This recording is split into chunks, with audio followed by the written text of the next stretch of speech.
Welcome to the Redvee TV Show, supported by Chapel House Cars for the 2025 season. As we build up this week to the derby, if you're a Hull KR fan, we're still not coming on here to give you praise because this isn't KR TV. Do you know what? You know, All the times, Kev, that we've been complimentary about KR. On Friday, we talked about Saints and we had some Hull KR fan whinging at us. yeah. Can't And believe I it. tell you what, um,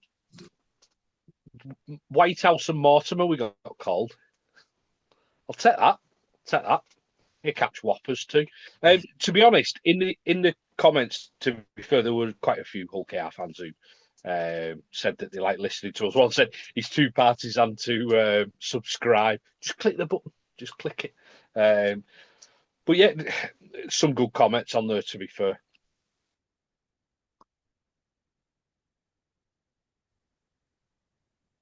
Indeed. Right, let's get on with the show, Kevin.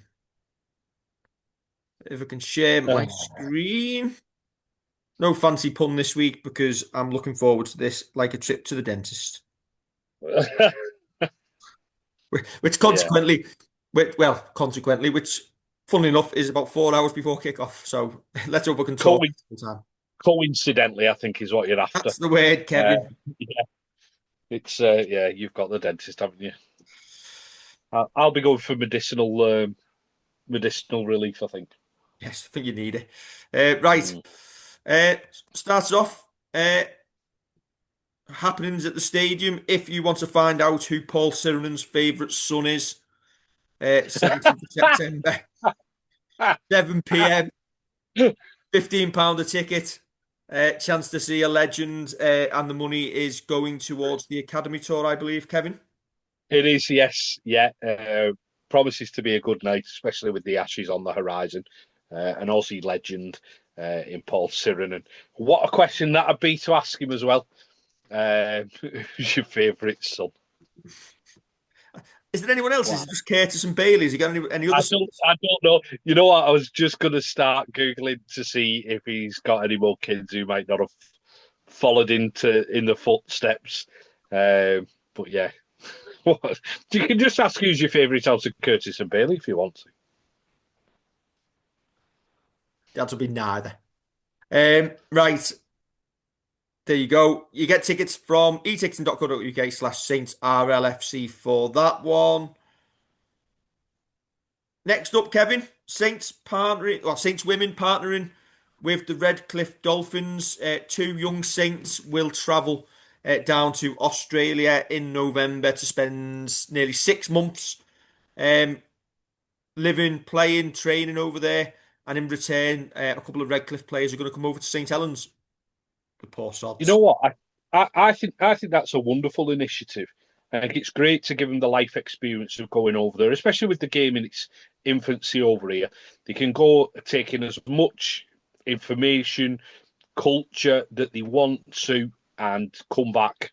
Well, they might not want to come back, to be fair. They might see a better side of things, but come back to the UK, come back to Saints, and impart their wisdom, their young knowledge onto the rest of their teammates.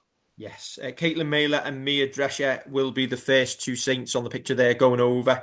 We give Mia the big build-up, didn't we, prior to Leeds away when she was Yeah, named in the squad about making a debut, being a massive Saints fan, coming through Fat O'Heath, and then they never played her. So, well, if you're watching this now, go back and watch that one. You've had your yeah. There's two big two build. big two big build ups for you there, Mia. Good on you. There we go. Right, next up.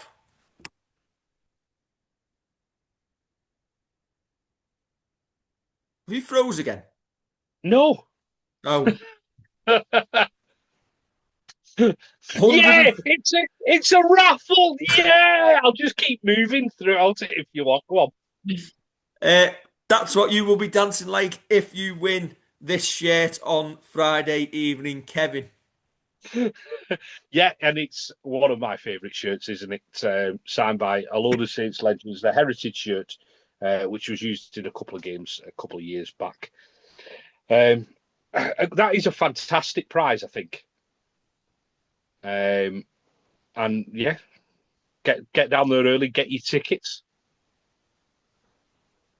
And then for the $1 million prize, it's name every signature on the shirt. Yes. I'll Don't start. me. I'll start. Kel Cosset. Very good. Okay. Don't me. My nephew did that with the signed shirts weekend, and there were only a couple that I could actually recognise. One of which was Saints fullback Berry Silly. It was just one of the names that just popped out. It was like, I know that one, yeah, of all the squiggles. Yeah. There you go. I think it's getting drawn at half time as well.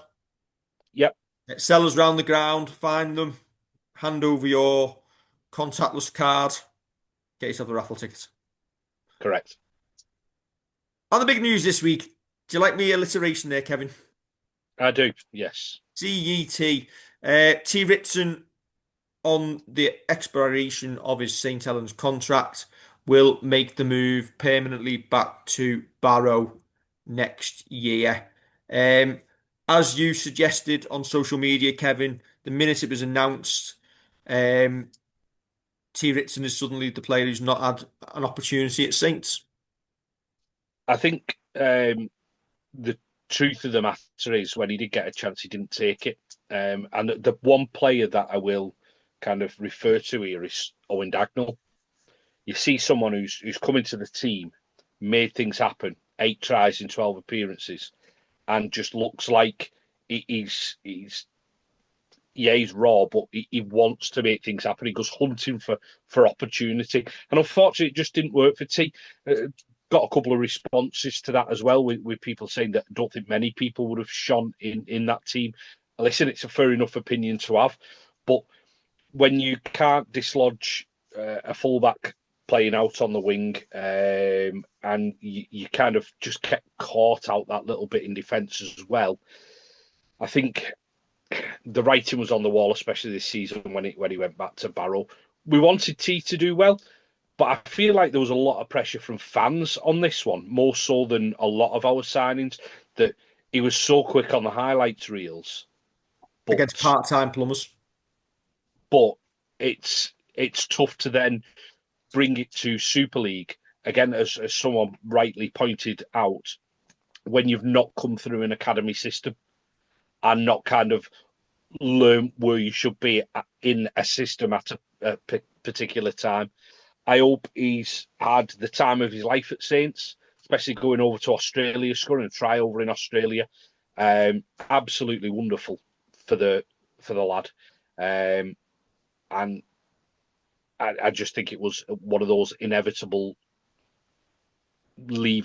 departures. Sorry, at Yeah. the end of the season. Listen, lovely fella, hasn't ever let the club down, full of effort, but ultimately a championship player who wasn't able to make that step up to the required level. But it was a low risk signing from Saints. Won't have come Yeah, on massive money. He's been a squad player. I'd like to argue that I don't know what deal was worse, being renewed, him or Connie, given the fact that neither were ever going to get near the team this year. Um, but good luck to him. yeah, absolutely right. And again, as someone pointed out on social media to me, that's a type of signing that Saints can gamble on a little bit more and possibly should do a little bit more. You see how we have some success from the lower leagues. When you look at Alex Walmsley, you look at James Bentley when he was here, you look at Joe Batchelor, you get that success from players. Unfortunately, this is one of those that goes into the Matt Haggerty, Richie Beaumont, was it Richie Beaumont level of it's not quite worked out. Dan Norman, it's not quite worked out. You've T, just got. T, you were better than Dan Norman. I knew you were going to say that as soon as he popped into my head. Then, I mean, yeah, he was. But you've got to do it every so often. I think you've got to give someone a chance that you see that little bit of promising and that kind of we can do something with him. Unfortunately, as I say, I think was it 26 appearances over his time at Saints, really over 2 years. And there were times where he did have a little run in the team, but there was never a point where you thought you can't drop him. Whereas we're having the conversations now about who should be your wingers when they're fit, and you've arguably got probably four that you're going to go with: Dagnall, Felt, Murphy, Cross. You've got four options there really on the wing, and you say, well, Dagnall seemingly making himself undroppable. Felt, you'd imagine, is one of the first names on the team sheet. How do you fit the other two in? They've got to be better than those two. You never felt like you quite got that with T, unfortunately. Okay, moving on. We've got to talk about it, unfortunately. The derby on Friday. I am blaming you, Kevin, specifically for the conversation you had with me 5 minutes before kickoff Yeah, on Friday evening, where you said yeah. you just had a horrible feeling that something was going to come out of that game that would have an impact on us moving forward. And it came in, and I think you actually named Morgan Knowles. Yeah, yeah.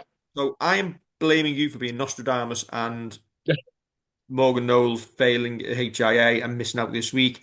And I'm also blaming you for George Delaney deciding to wallop someone on the head again. In the matter of weeks.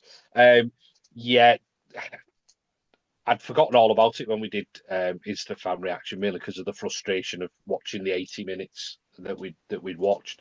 But yeah, I turned to you and said, I've just got a feeling something horrible is going to happen in this game, something bad, something that you can't do anything about, whether it be like a red card or I think I mentioned Jack Wellesby's injury up at Hull KR as well. I've just got a feeling something's going to come out of this game that we're not going to like. And we get two. Yes. So then, 21-man squad. Does Yeah. does the squad pick itself? Is it George Whitby staying as 18th man? Is Leon Cowan, Jake Davis, and Cole Marsh missing out? Or will James Bell miss out despite being named in the 21 as we believe he's injured, as you said on Friday night?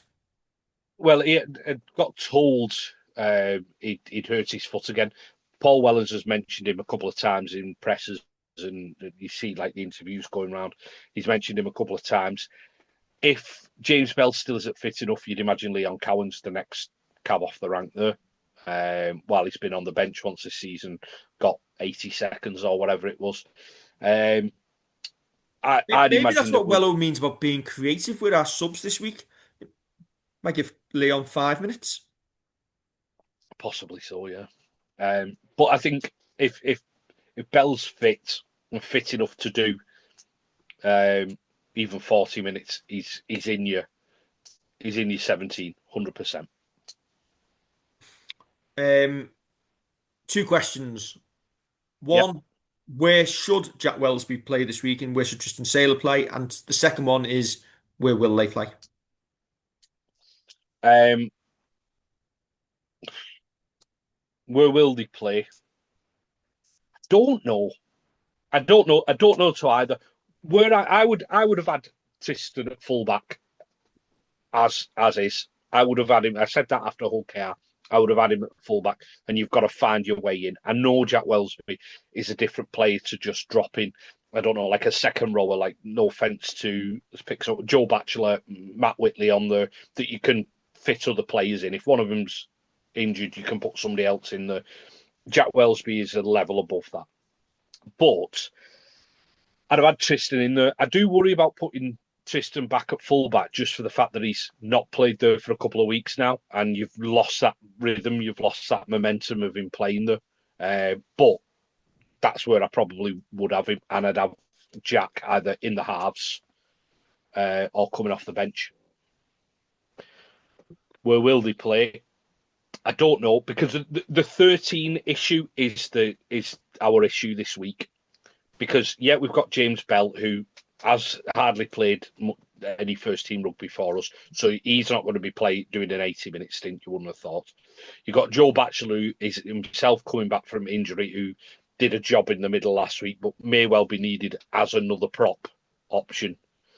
You've got Moses and who's played 13 when we've taken Morgan Knowles off in the past, and he's slotted into 13, but you're not going to move him from 7. And then you've obviously got Matty Peat in the week.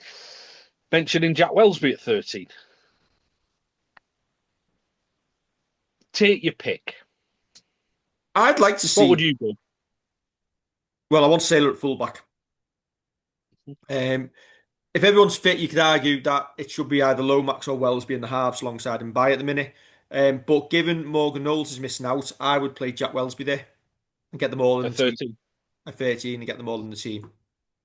Well, that's not a bad shout, I think, because Morgan Knowles has been doing an awful lot more in the past kind of season or two of getting his hands on the ball and being that not going to call him an extra halfback, but that extra direction on the pitch. So he's been taking the ball an awful lot and giving it on rather than just running it in and running it in like a prop. We need Jack Wellsby firing. If that means putting him in the middle and him getting his hands on the ball an awful lot more, then brilliant, great. Let's see it. Let's just see it, and it'll only be for this week, I think, because once you get Morgan Knowles back, you've then got your quandary of who you're dropping from fullback or the halves. I'm not against that. I'm not against Jack at 13. Possibly, but here's one then for you. If Jack goes into 13, do you spell him with the likes of James Bell? Or can you see it being, say, James Bell comes on and Jack goes and fits somewhere else? So James Bell comes on for Tristan or comes on for Johnny, and then you've got another shuffle. Knowing Wello, James Bell's probably got a foot injury and he'll just sit on the bench for 80 minutes. Fair enough. And we'll just name him there for the sake of naming him. Well, argue that he's fit then. Argue that he's fit, can Who's your bench play. then? Who would be your bench if he's fit? Mine, Bell, Batch, Burns, Big Iggy Parsi. So do you bring Bell on for Whitley at some point? Well, it depends with Wells because you could put him in there at Yeah. 13 if you need to. Because I think you're going to have to prop Joe Batchelor. Obviously, Iggy will be there as well. But you're going to have to do something, as Wello says, we're going to have to be creative because we're missing two players who do big minutes. Now, I've seen bits of on social media. Kev, Go on, weren't we go on. creative against Lee? When we just didn't we just rotate the props one at a time? Yeah, but we've got to do something different. We've got to. But that involves going away from processes. Yeah, good. Good. I have no problem with that. But I've seen a little bit of grief for George Delaney on social media as well. Now, I get the grief for getting himself suspended for this game because, let's be honest, should have been sent off against Wakefield. And he should have, shouldn't he? I mean, come on. And then he gets himself banned. He gets himself simbing the week before. I've no problem with people having a go about that. But there's just like little bits creeping in saying, "Oh, he's stupid. He's not big enough." How old's George Delaney? He's a growing lad still. He's 21. Doesn't turn 22 until February. So the fact that on the Saints website he's listed as 5 kilos less than Matty Lees, an England international prop who's captained the club in the past couple of years. Captain does at Magic, didn't he? And he's captained us when other players have gone off. I think that's a bit of an unfair shout on a young lad. And when other people say, "Oh, he's just full of like bluster," I've seen. Listen, he's running the ball in. He can only do as much as his body can do. The turning in the tackle, nobody wants to see. People want to see him running in, like upright, ball down. Don't be promoting it and getting the ball knocked out. Be safe in contact. But I just think some of it's a little bit beyond the pale, a little bit far fetched.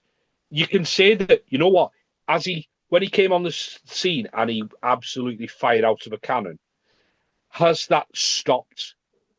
To an extent, yeah, I'd say so. But he's a player who can give you massive minutes, and we will miss him a lot more than people realise because of those minutes he can give you. Is there a worry that we leave Wellsby at fullback, Felt comes back in on the wing, Sailor stays on the wing, and Dion Cross just misses out and goes on the bench unused? Because if Dion Cross doesn't make the 13, it's a waste of a bench spot. yeah, something like that happens. And I know we like in the past teams have used the bench spot for a back. You don't know if one's going to go down or anything like that, but you can arguably try and cover that with Jake Burns coming on. I'm not sure if Dion Cross has ever played second row. It might be like once or twice he may have filled in there. So for me, I'm not sure about that. And God bless him. I don't think Tristan is great defensively as a winger just because he hasn't played there. And I don't think that's quite his game. Whereas Dion's played quite a bit at centre, quite a bit at wing, knows the job there. That's why I go with Felton Cross on me wings at the minute. Okay, Wigan squad. Before we go on to it, I didn't realise they'd signed Deirdre Barlow. Thought it was Jay from the In-Betweeners. Absolutely nailed on first strike shout now, isn't he? Man of the match. Is that the best picture that they could have found to put on the squad? He's not even looking at the camera. I don't know. I don't pick it for him. So I had highlights once. did you? It was about 2003. I had a blonde Mohican at one point. Did you? Yeah. I had her. See, you're just jealous, Kevin. Yeah, I had a Mohican at one point, but that's when I had her.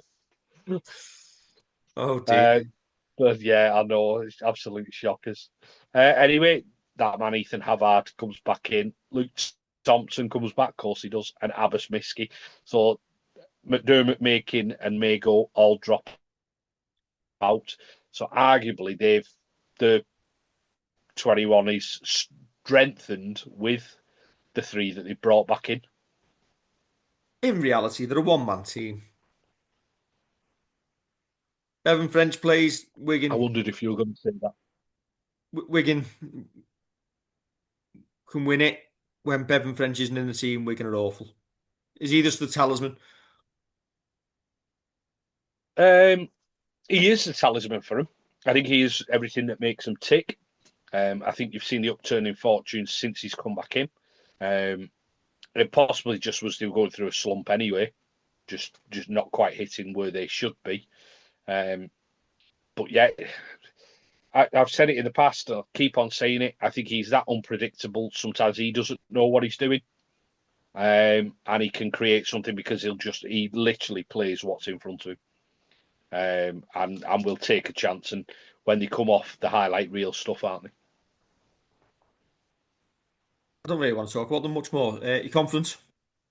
No, we need to do better than we did against Hull KR, which I know goes without saying, but we played a lot of high intensity defensive rugby, which defensively, I'm actually okay with where we are. But attacking wise, we offered 2/5 of Nafall. And it was only at the end when we started throwing it about a bit and trying things that we actually started causing problems. If we go in with the mindset of we're going to grind and we're going to do what we used to do 3-4 years ago, Wigan can just hold it out until whenever they want and then start picking us off. We need to create chances.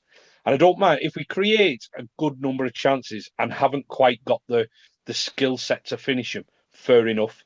But if we're kicking from deep all the time, kicking from our own 30 and 40 because we've not been able to get anywhere, not been able to get out, not been able to risk it, then listen, we could be in for an absolute slapping. Um, we could still finish second. We won't. We won't. We'd have to win out, and Leeds would have to beat Wigan Yeah, last game. yeah, we won't. And it's excuse me, and it's one of those that when people talk about this current terrible run we're on, we've got to get it off our backs. We can't continue with it. And each game then brings more and more and more pressure. And I just feel like at the minute we're going out to try and not lose the game rather than going out to try and win a big game and risk it. I know it's a tough one against Wigan, and if you end up risking it and you lose by an absolute shed load, then they'll go, well, we tried it, so we're going to go back into our shell again. But you've got to take risks in rugby. You've got to try and score points. Because if you try and grind it out against this Wigan team, we won't get anywhere. Um, if we did win out the next 3 games, we shouldn't finish lower than third. Okay. The only way we could finish lower than third would be if Leeds and Wigan decided to play out a draw on the last game. Giving them Yeah. ideas now, aren't Yeah. it won't happen, but you know what? We can live in hope. And anyway, we'll get to that last game, Kev. Who knows whether we will be there or not, given that nobody can be bothered to tell us when the game is until the week before. Yeah, I think. I mean, seeing to putting out that press release of we don't know when the game is, they're in between a rock and a hard place now because it's not their fault, is it? No, Um, simply, you can't even but sell tickets.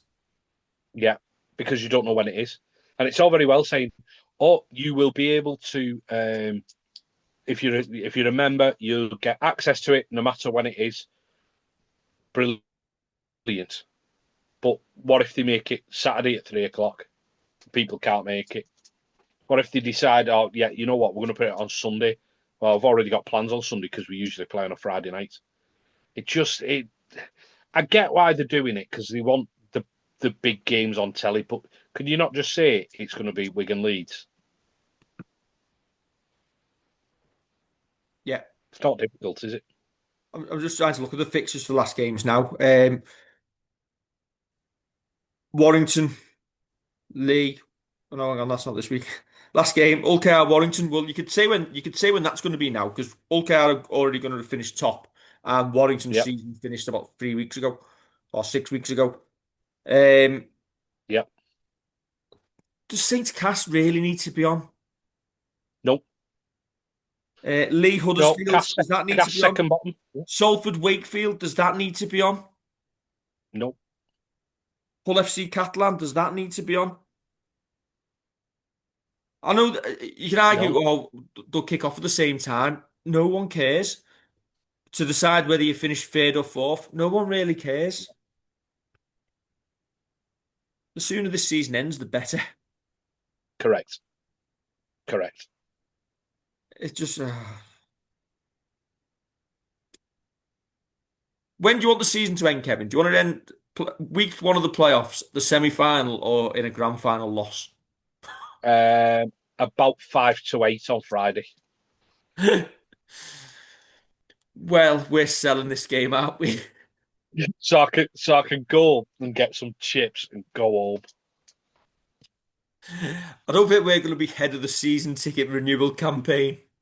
They're not going to. I've been part of a season ticket renewal campaign in the past, and I'm not never ever going to be invited back. Did we talk about the repair shop? We didn't. Did I even put the graphic up?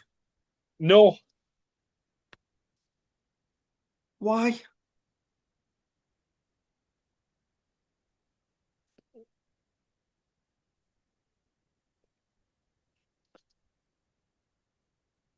I are don't you, even know are what. you are you are you pausing this bit? Are we just No, carrying you on just. with? I'm just looking for it to see if I can actually find it. Well, while you find it, should I read? Should I read what I was sent? Yeah, why not, Kevin? Yeah, I might as well do. So, doing this doesn't half open you up to some weird and wonderful messages through. I got one the other week. So, it's for the upcoming filming of the Repair Shop, and they're looking for individuals and communities to take part.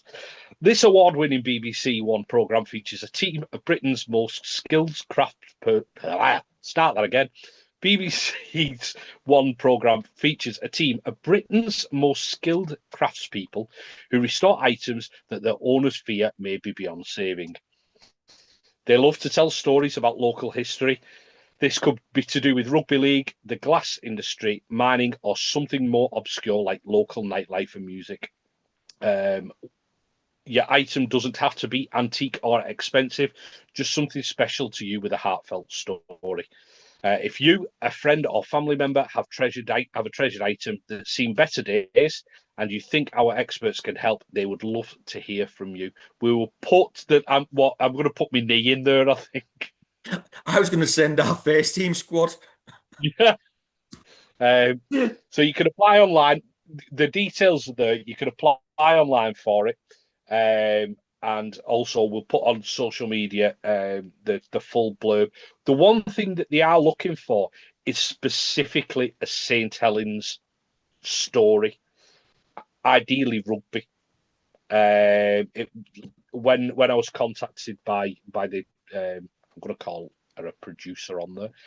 Sorry, Vicky, if that's wrong. She said it would be so good to get a Saints story. So that's what they're looking for. So if you've got, and we don't mean if you've managed to get paint on your 2015 away shirt when you've been decorating the spare room, but if you've got a good story and a good item that you think that they can bring back up to its glory days, get in touch with them. But not our first team squad. Not our first team squad on my right knee. Because some things are just beyond repair. Correct, yeah. Right, Let me in hear that that. case, we'll see you Friday. Looking forward to your post-match, Kevin. Don't forget to like, share, and subscribe. Yeah, bye.